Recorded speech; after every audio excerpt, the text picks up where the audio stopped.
Hello student. तो बेटा जैसा कि आप जानते हैं कि हमारे 9th लेसन के क्वेश्चंस तो हो चुके हैं। आज हम इसका बुक वर्क करेंगे, ठीक है बेटे। तो देखो क्या है, put the sentences in right order. तो ये सेंटेंसेज है बेटे, हमने लेसन तो पहले अच्छे से रीड किया ही है। ये सेंटेंसेज है, इनको आपने राइट ऑर्डर में लिखना है। तो देखो ये मैंने आपको सामने लिखे हुए हैं, आपने एज इट इज़ ऐसे अपनी बुक में राइट करना है। देखो सबसे पहले क्या था, Tony teacher rang up Tony's mother.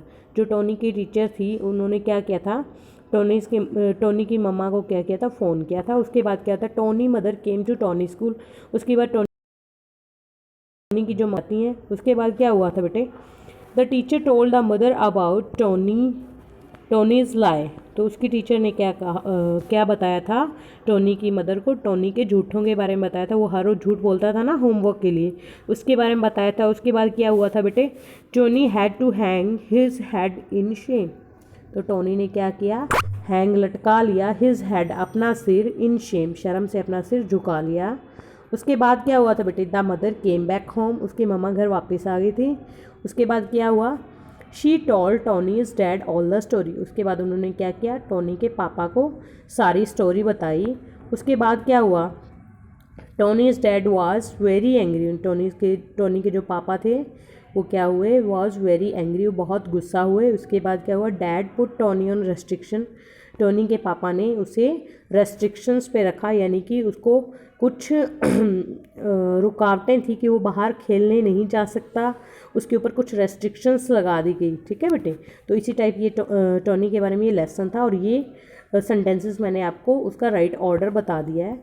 उसके बाद ये सेम आप यहाँ आगे इस लिखोगे, जैसे टोनीज teacher rang up Tony's mother, ये फर्स्ट सेंटेंस है। उसके बाद सेकंड, थर्ड, 8 के 8 आप एज इट इज़ और राइट करोगे, ठीक है। उसके बाद क्या है, वर्ड पावर। ये 8 नहीं बेटे, 9 सेंटेंस क्या था, Tony could not go out to play with his friends. जो टोनी था, कुड नॉट नहीं जा सकता था, गो आउट बाहर, टू प्ले खेलने के लिए, विद हिज फ्रेंड्स अपने दोस्तों के साथ बाहर नहीं जा सकता था खेलने के लिए, ठीक है बेटे। तो इसके बाद क्या है, ये 9 के 9 सेंटेंस एज इट इज़ आपने यहाँ पे राइट कर लेनी है।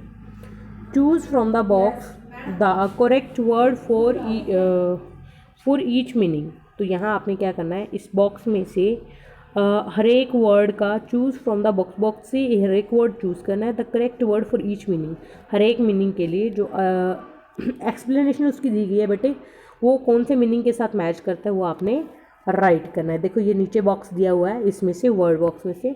तो फर्स्ट क्या है, ए प्रॉब्लम। ए प्रॉब्लम, जो एक प्रॉब्लम होती है वो कहते हैं ट्रबल। ट्रबल मुसीबत होती है और प्रॉब्लम होते हैं बेटे। सेकेंड वन देखो क्या है, the reason for doing something. The reason for doing something, ऐसा कोई कारण, कुछ करने के लिए कोई कारण है, उसे क्या बोलते हैं, एक्सप्लेनेशन। किस चीज़ के बारे में एक्सप्लेनेशन देते हैं ना, उसकी वजह बताते हैं, उसका कारण बताते हैं। नेक्स्ट क्या है, the school work you do at home.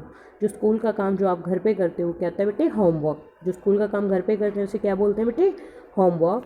Next है बेटे, that is like more than the others.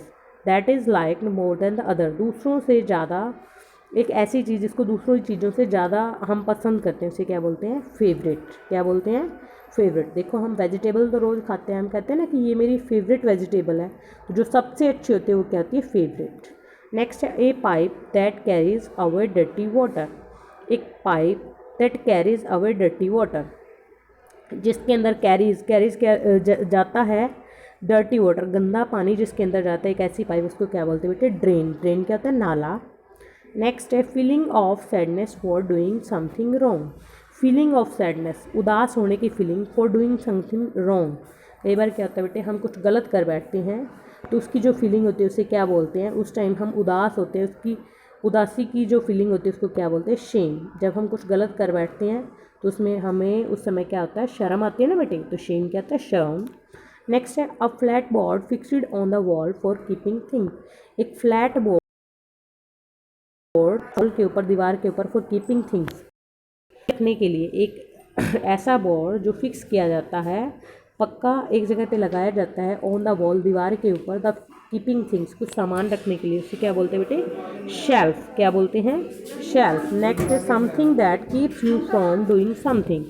Something that keeps you from doing something, something that keeps, जो कुछ रखा जाता है फ्रॉम डूइंग समथिंग, मतलब ऐसी कोई कंडीशन जो किसी स्पेशल कंडीशन के लिए रखी जाती है। देखो समथिंग दैट कीप्स, कुछ ऐसा जो रखा जाए यू फ्रॉम डूइंग समथिंग, जो आपने कुछ किया है उसके लिए, तो उसे क्या बोलते हैं? रेस्ट्रिक्शन। क्या बोलते हैं बेटे?